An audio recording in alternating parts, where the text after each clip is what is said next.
Hello guys, welcome to this video. So in this video we are going to discuss the epilogue of Schrodinger's book What is Life. So this is the book, Schrodinger's book What is Life, and the epilogue is on determinism and free will. So first of all let me tell you something about this book. So this book is a very influential book, and this book was published back in 1944.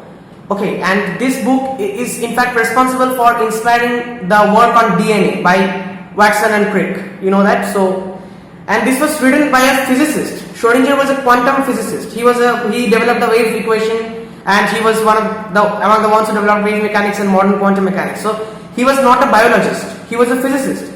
Yet his book actually helped some biologists get started and discover the DNA, the basic unit of life, the deoxyribonucleic acid. So this book, I think, is why is this book so influential? Because see, this book was written back in 1944, or some years before maybe, because it was published in 1944.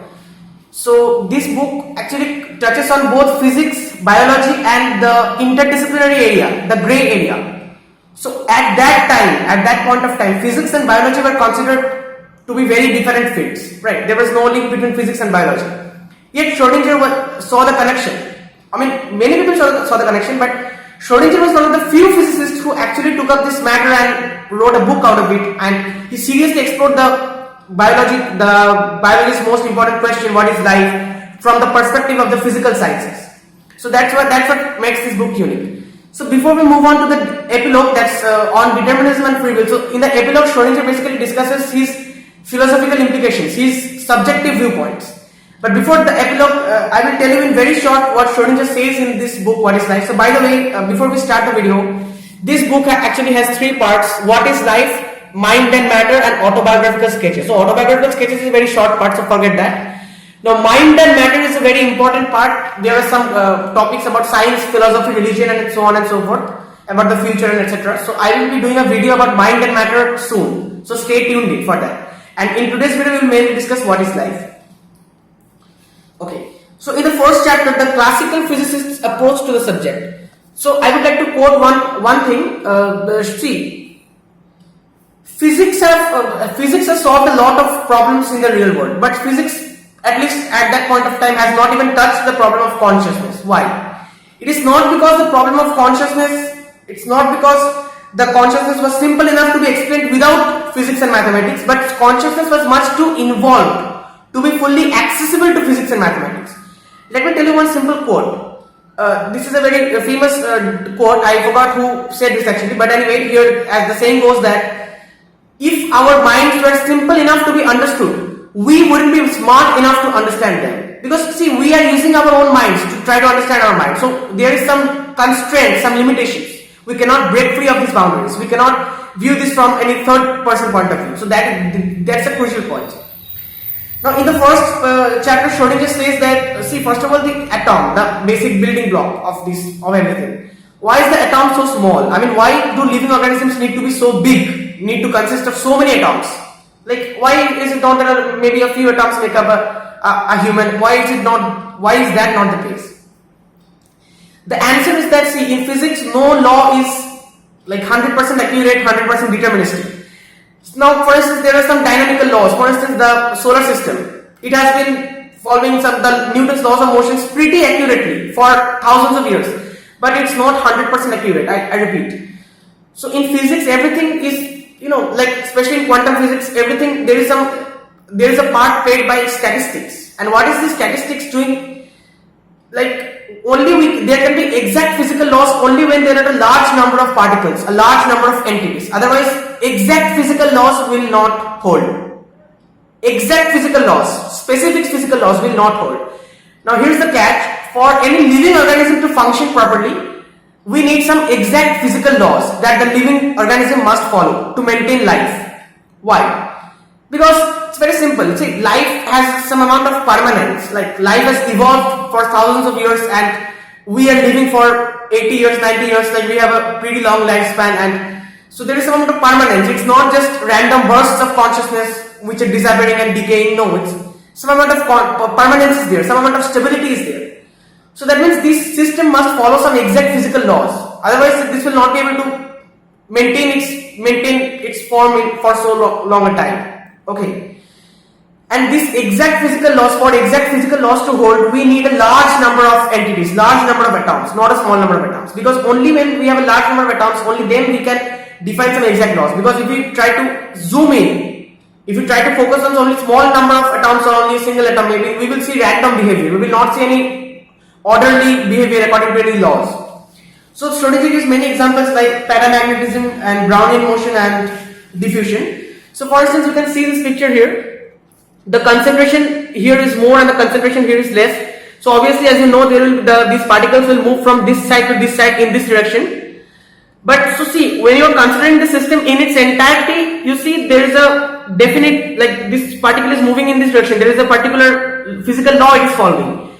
But if you consider thin slices of these particles, see, you will not find that this is due to some force. Some force is pulling the particles from the region of higher concentration to the region of lower concentration. That is not the case. You will find, see, if you consider thin slices, you will find that the particles, they have an equal probability to go this side and to go that side. And individually the particles are randomly moving in both directions. But since the number of particles is more on that side, the number of particles that will be moving from this side to that side will be more. And that is why there will be a overall flow in this direction. But the thing is that, as Schrodinger quotes at some point in this book, we find complete irregularity on small scale, cooperating to produce regularity only on the average. So we need to look at the big picture. And that is why that's the first reason why consciousness, any conscious system should have a large number of things, large number of atoms. Now see, for instance, if you try to go deep into the philosophical implications, like what exactly is consciousness, then there are many models. For instance, I myself have made a model of consciousness. So there I define consciousness as something fundamental. So in that model, consciousness is not dependent on complexity, on the number of atoms and so on. So even a single atom can be assumed to be conscious. Now I will not go deep into that model in this video, obviously, because that is not yet published, but maybe I will do a future video about it. So anyway, that's the point. Now next, Schrodinger discusses some biology, some heredity, like mitosis, meiosis, how does the heredity work, hereditary mechanism, fertilization and these things. So actually I am not an expert in these things and I only have the basic knowledge. So, and I guess most of you also already have that knowledge, so I will not waste time here. Because our main point is to discuss the epilogue on determinism and free will. So I am skipping a few chapters. And if you are interested, I would definitely suggest you to go for this book, What is Life by Schrodinger. And I guess a free PDF is available on the internet as well, if you don't want to buy it. Now next is Schrodinger makes a very important connection between quantum physics and biology. So mutations in genetics, you know what mutations are? Mutations are some abrupt jumps, abrupt changes in the hereditary structure.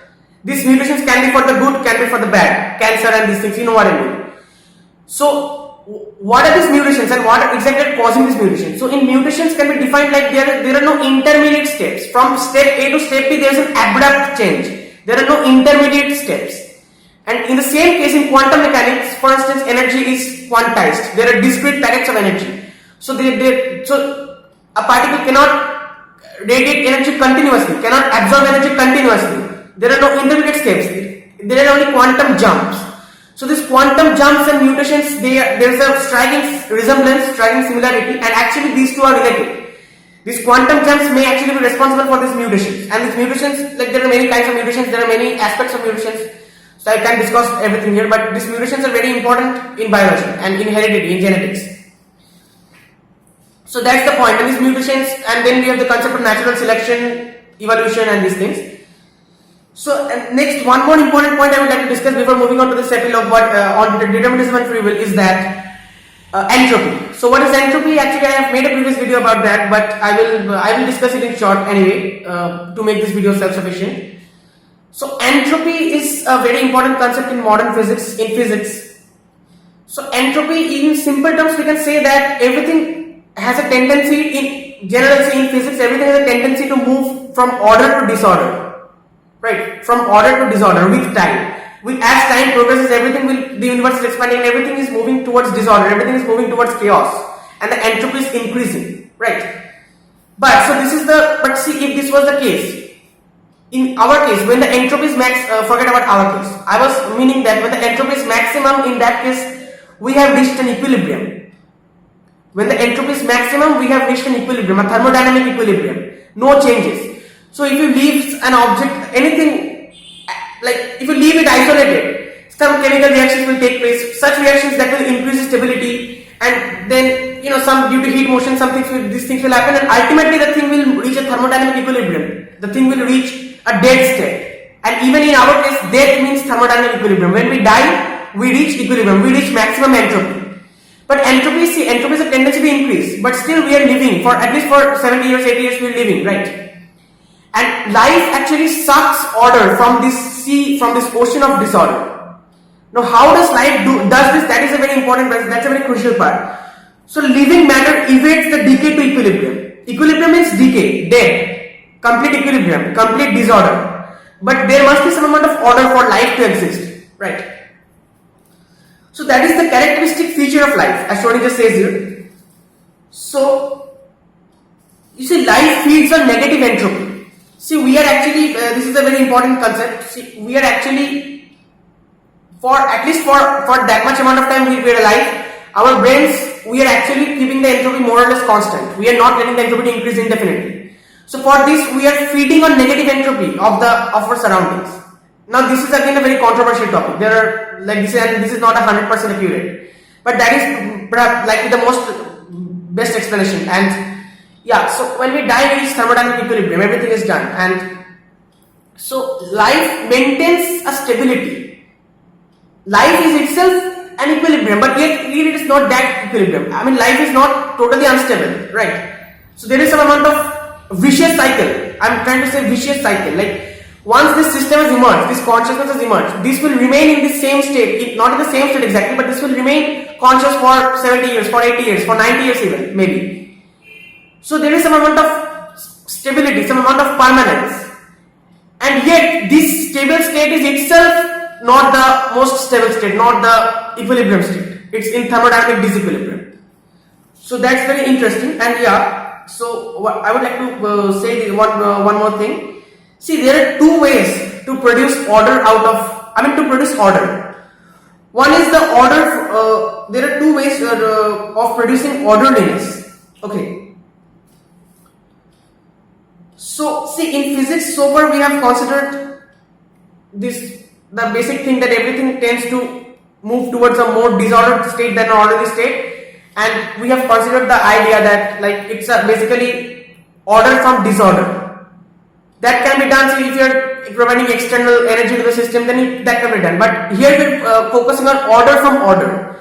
So if you go deep into the consciousness, into the DNA and into the very fundamental unit of life, that also has some amount of order, some amount of genetic code is there, and that code is exact specific code. And how the code will operate, how the living being will evolve, that is all predetermined. It is not like it's a random process, it's all predetermined. Otherwise, and this process is happening for millions of humans, for millions of creatures. There are mutations, there are some abnormal syndromes, abnormal genetics and these things. But yeah, it's more or less it's order, it's order system. And again the whole system which is emerging from this, that is also order. So order from order. And in physics we have been considering order from disorder. That's a different case altogether. So statistics, the statistical physics, I told you about statistics, and that when we have a large number of things, then we can have an order. So initially, see, when you zoom in, when you go deep down, everything is disorder. But when you consider the system in its entirety, the large number of things, then we get an approximate statistical laws, we get order. So that is order from disorder. But that is not sufficient to explain life, to explain what is life. Okay, because see, it's not entirely random, it's not entirely, even this genetics, this DNA codes, this ATCG, these codes and everything, it's all predetermined. To some extent, it's predetermined. So that is the point what that Schrodinger says in the last chapter. In the last chapter, I guess it's, is life based on the laws of physics? Is life based on the laws of physics? So that is the point. Now this order from order and order from disorder, this is a very crucial topic. Okay, this is a pivotal point. And yeah, this topic, see, today we in light of chaos theory, nonlinear dynamics, we have some advancements in this field. For instance, the concept of phase locking or mode locking, that may explain the permanence of consciousness. I said may. Obviously, this is not a very well developed hypothesis. But yeah, and chaos theory can explain consciousness in a lot of number of other ways. So chaos theory is very important. And see, even if you have read the book Chaos by James Clegg, a very interesting read. So even there, James Clegg, the author, quotes Schrodinger that life. See, Schrodinger first of all he says in this book, what is life? Schrodinger says that at the difference between a periodic crystal and an aperiodic crystal, the life is the result of aperiodic crystal. It's aperiodic. Periodic crystal means it repeats itself in 3 dimensions, but it's not the case for an aperiodic crystal. So yeah, so that's the basic idea. Now we are still far from finding the answer, like what is life, what exactly is consciousness, how does consciousness emerge, from what does it emerge? Yeah, it's all very well to say that consciousness is an emergent property. Like a single neuron of my brain cannot account for my consciousness, and not even individually all the neurons in my brain can. But if I consider the interaction between the neurons, perhaps that can account for my consciousness. So the interaction matters, not just the units. So from here we get many other interesting hypotheses, the computational hypothesis, but I will not discuss those topics. Immortality, I will not discuss them in this video. So yeah, but as Schrodinger is quoted in this book, I also believe that the physical sciences can explain consciousness. Consciousness is the result of some different physical laws, not exactly statistical laws and not exactly dynamical laws, some different physical laws. It's not exactly statistical laws. So I mean, or maybe see, even this quantum mechanics, quantum indeterminacy, quantum randomness, even these things which we're seeing in physics today, even these things can be, sort of emergent from a deeper structure which is completely predetermined. It may sound like sort of, I'm declaring myself to be completely mechanical, completely predetermined. That does not sound good, but yeah, that may be the case. Maybe we will once we find a theory of everything, if ever possible, once we find a unified field theory, or maybe once we find some entirely different idea, entirely different hypothesis in physics, maybe we will come to know that this randomness, this indeterminacy was only on a top level. When you go deep down, everything is ordered, and that may not be the case as well. So I'm not implying anything. Now let's come to the epilogue on determinism and free will. So this epilogue is a very short one. As you can see, it's only 5 pages. So I will be reading this out. Not line by line, but the basic ideas. And in this epilogue, I think Schrodinger's most important philosophical ideas are contained in this single epilogue. So that means this is a very important read if you want to know Schrodinger as a person, as a philosopher. And not just that, like the point of reading this is not just knowing Schrodinger as a philosopher. We also want to know about his philosophy. We also want to know what is life, what is determinism, what is free will, right? So according to the evidence put forward in the preceding pages, the space-time events in the body of a living being which correspond to the activity of its mind, to its self-conscious or any other actions are, if not strictly deterministic, at any rate statistico-deterministic. That is, they are approximately deterministic. When you consider them in this entirety, they are approximately deterministic.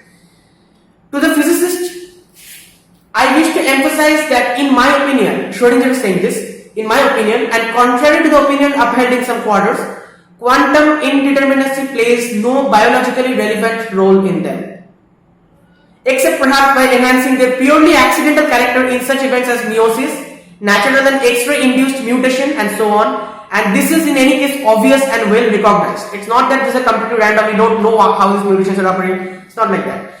So see, quantum randomness plays no biologically relevant role. In physics, when you're considering statistical physics, when you're considering atoms, particles, it plays a role. We have Heisenberg's uncertainty principle and so on and so forth.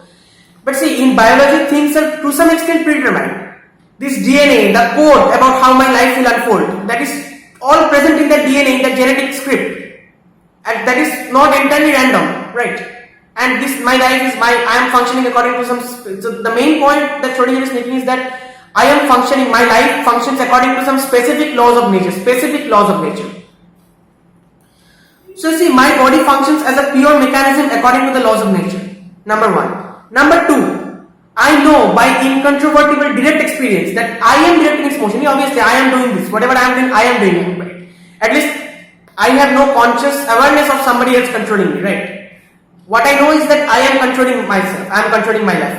Yeah, maybe there are some things which are beyond my control. There are some things, not everything is in my hands. But yeah, to some extent my life is in my control, right? So on one hand we have that my body functions as a pure mechanism according to the laws of nature. On the other hand we have the fact that I am directing its motions, of which I foresee the effects that may be fateful and all important, in which case I feel and take full responsibility for them. The only possible inference from these two facts is, I think, that I and the person, if any, who controls the motion of the atoms according to the laws of nature. So if there is anyone who controls the motions according to the laws of nature, that person is I. If that person is no other god or something, that person is I. Now see, this according to Christian mythology, Christian terminology, so if you say that I am God, I am Almighty, that sounds blasphemous and lunatic. That is not acceptable according to Christianity and according to many other religions as well. But please disregard these connotations for the moment and consider whether the above inference is not the closest a biologist can get to proving God and immortality at one stroke. Now in itself, this insight is not new. This is a very old insight. See, in the great Upanishads, it was said that Atma equals Brahma. Now what is this Atma? Atma or Atta, whatever. So Atta is your subjective experience of the world. Atma is your subjective world. So everyone has a subjective world. My subjective world is not the same as yours, and that's unique. That cannot be the same with anybody else. Same as that of anybody else. And Brahma is the ultimate objective reality, the absolute reality. Now, according to the Upanishads, see, we should try to align our Atma to the Brahma. Now, some people say that the Atma is equal to the Brahma, and some people say that no, the Atma is not exactly equal to the Brahma, but the Atma is a part of Brahma. But yeah, it is definitely one possibility that the Atma is equal to the Brahma. That means the personal self equals the omnipresent, all-comprehending, eternal self. So this was in Indian thought considered far from being blasphemous to represent the quintessence of deepest insight into the happenings of the world. The striving of all the scholars of Vedanta was, after having learned to pronounce with their lips, really to assimilate in their minds this grandest of all thoughts. So this is the thing. Now, yeah, this thing was not initially accepted in Western philosophy, in Western ideology. So, and anyway, I will not go deep into philosophy and mythology, but yeah, that is the case. Now, allow me a few further comments. Schrodinger is saying this, okay? Allow me a few further comments. Consciousness is never experienced in the plural, only in the singular. So, see, all you can account for is your subjective experience of the world. You cannot account for my subjective experience of the world. So, you cannot account for my existence. I can just be a part of your imagination, a part of your subjective world. But in the same way, I can also say that you are a part of my world. I cannot account for your existence. I can account for my existence. I can also say that. So I think, therefore I am. I think, therefore I exist. But anyway, so we cannot actually argue this point because we cannot simultaneously verify the existence of two consciousnesses. I can only verify the existence of my consciousness. You can do that for yours, definitely. But we cannot do it simultaneously. We cannot have that feeling of verifying the existence of two consciousnesses simultaneously. So consciousness is never experienced in the plural, only in the singular. Even in the pathological cases of split consciousness or double personality, the two persons alternate. They are never manifest simultaneously. Now, split consciousness is a sort of psychological disorder as far as I know, and so in that disorder, the two persons alternate. So a single person has two different personalities. But even in that case, the single person is not showing the different personalities at the same time. So two consciousnesses are never manifest simultaneously. So at one point of time, consciousness is experienced only in the singular. That is the crucial point. In a dream, so yeah, we all have dreamed. Now in a dream, we see many different characters. We do perform several characters at the same time, but not indiscriminately. We are one of them. In him, we act and speak directly, while we often eagerly await the answer or response of another person, unaware of the fact that it is we who control his movements and his speech just as much as our own. So consciousness is never experienced in the plural. Consciousness is experienced in the singular. That is so far so good. Now, so how does the idea of plurality arise at all? Now, consciousness finds itself intimately connected with and dependent on the physical state of a limited region of matter, the body. So consciousness is dependent on this body. We don't yet know whether consciousness can exist outside of this body, whether the consciousness exists after our death. We don't know that. And the consciousness is definitely to some extent dependent on our body, right? So see, there is a great plurality of similar bodies. This body is similar. All our bodies are similar. 2 hands, 2 legs, like it's more or less similar. Our structure, our everything, our functioning, more or less similar. Obviously, it's not exactly similar, but yeah, it's more or less similar. Hence, the plurality of consciousness, the pluralization of consciousness or minds seems a very suggestive hypothesis. Probably all simple ingenious people, as well as the great majority of Western philosophers, have accepted it. It leads almost immediately to the invention of souls, as many as there are bodies. So as many as there are bodies, there must be that many number of souls. The conscious part, the soul of my body. And to the question whether they are mortal as the body is, or whether the soul is immortal and capable of existing by themselves after our death. So obviously now we have two alternatives. Either the soul is mortal, either the soul dies with the body. So in which case the formal alternative is distasteful. According to Schrodinger, it's distasteful. And anyway, if the soul dies with the body, that's nothing new. So ultimately, we're saying that the consciousness is dependent on the body. It's intimately dependent on the body. And if we go for the second ordinary, that the soul exists by its own, the soul does not need the body to function, the soul is immortal. In that case, this hypothesis disowns the facts upon which the plurality hypothesis rests. The very plurality hypothesis says that there are many number of plural bodies, so depending on the many number of bodies, we have the souls. But if the soul can exist outside of the body, then what is the point of having many number of bodies? What is the point of basing the soul on the body, right? If the soul can exist independent of the body. So that's the point. Now such consequences, even if only tentative, must make us suspicious of the plurality hypothesis, which is common to all official Western creeds. Are we not inclining to much greater nonsense if in discarding their gross superstitions we retain their naive idea of plurality of souls, but remedy it by declaring the souls to be perishable, to be annihilated with the respective bodies? So these sentences actually, I understand that it's very difficult to grasp, and even I haven't grasped it fully, but I will just tell you what I have understood, just my personal opinion of it. So, and these books, you need to read these parts a number of times. It's not a storybook. So the only possible alternative is simply to keep to the immediate experience that consciousness is a singular, of which the plural is unknown, simply unknown.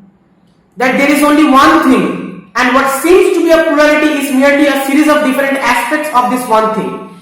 So there is only one thing, and why do we see this plurality? It's caused by an illusion, by a deception. And Schrodinger says that the Indian Maya. So Maya is illusion. Maya in Indian philosophy, it's illusion. Okay, so an illusion and deception causes this plurality, but actually there is no plurality. There is only singularity.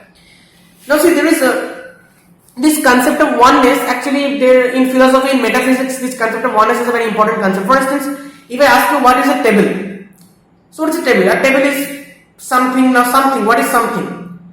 You can say a table has 4 legs. Now that is a property, but it's not necessary. A table can have 3 legs, can have 5 legs. A table is wooden, not necessarily. A table can be iron table also. A table is maybe brown, not necessarily. A table can be painted white also.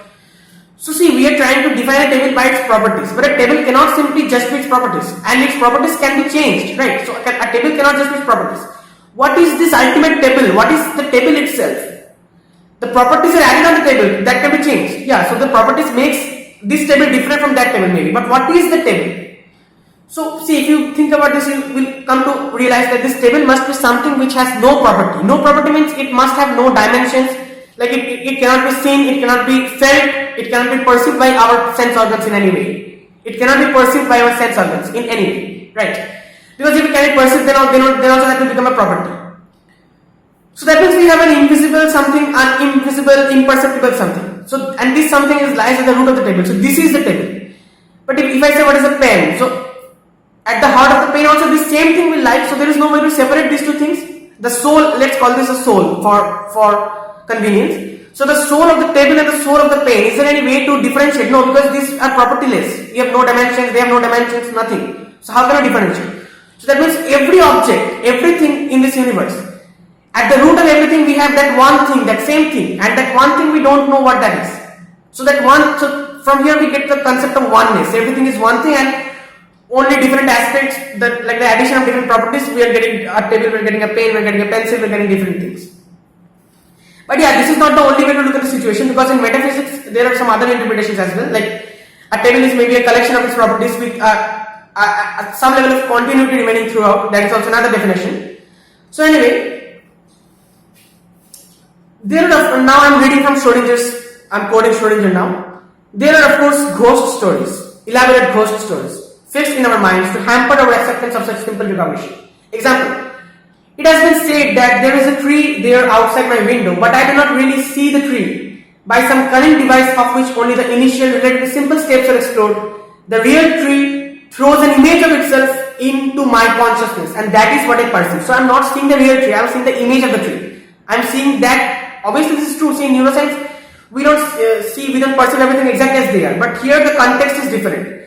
This is somewhat quantum solipsism, like not exactly solipsism.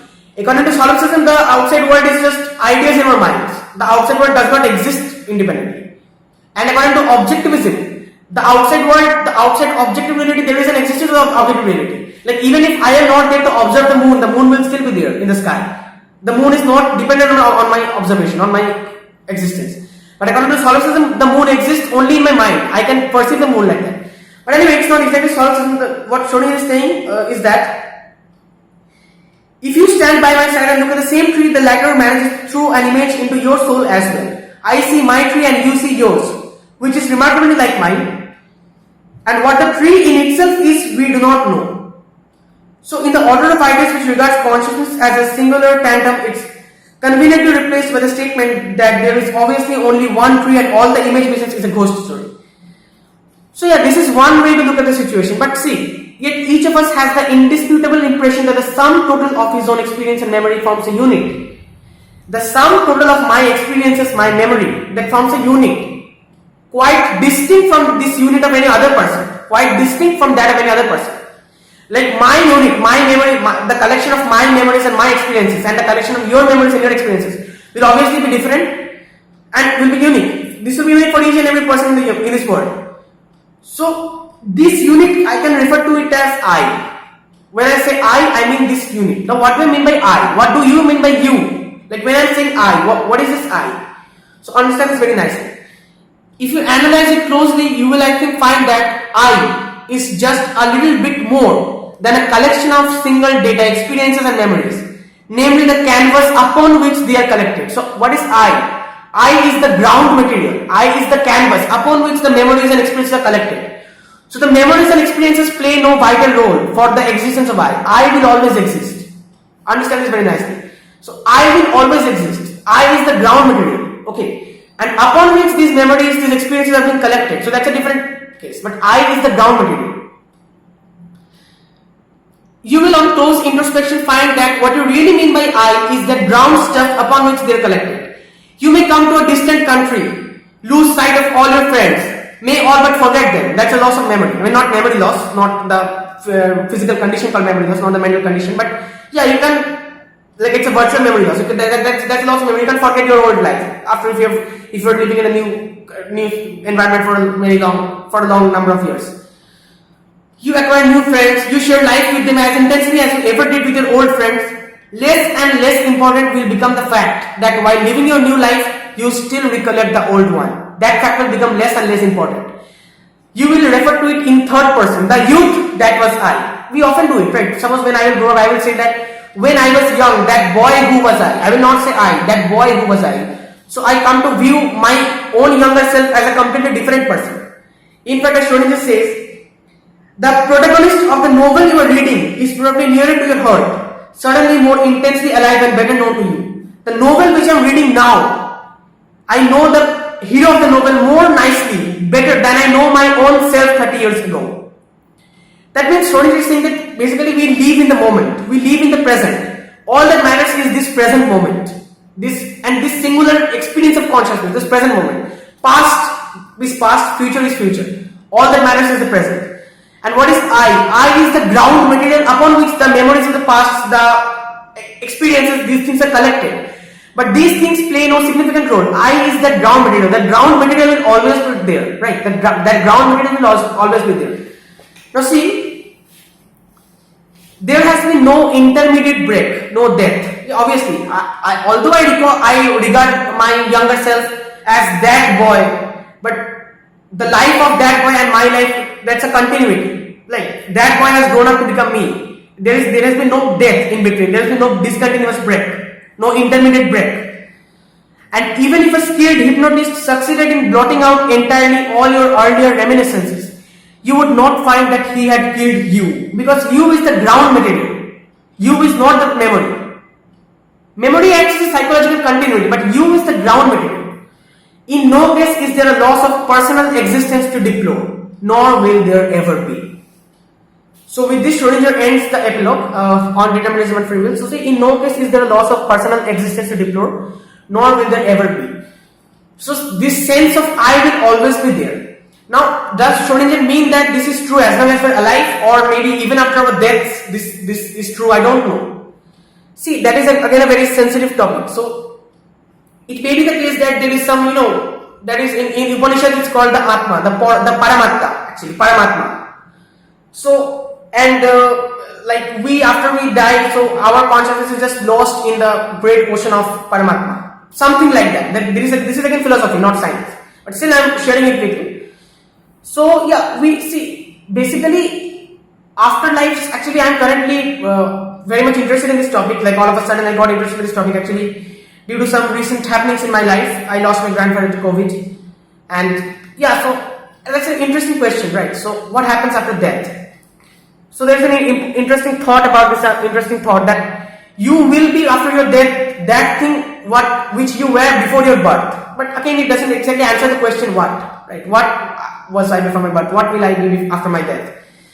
So according to the afterlife is a very interesting concept. And see, 90% chances that afterlife is false. It's not possible because our consciousness is much too dependent on our physical brain. But yeah, even in spite of physics, even in spite of science, I will say that there is a little chance that maybe my consciousness doesn't survive. Maybe I will not remember that I was me after my death. But maybe some amount of consciousness always survives in this universe, or maybe even beyond, in the fundamental system, in the most fundamental system. So yeah, maybe something always remains. Else ultimately nothing will. So there is something that almost always will. We will not remain forever, but something must always remain. That is actually a conclusion you are getting if you follow some philosophical chain of thoughts. I will share that with you in a future video. So I guess this video was like enlightening, and yeah. So Schrodinger wrote this book back in 1944, and this is a book on physics and biology, interdisciplinary science. It's very interesting, very influential book, and it's a great book. So it was a great read. I would definitely like to recommend this book to you. And so I covered the basic epilogue on determinism and free will, and the basic, what Schrodinger is saying about life, what is life. So in this video, and yeah, there will be a video on mind and matters very soon. So please make sure you check that out also as well. So thank you very much. Until then, stay happy, stay safe.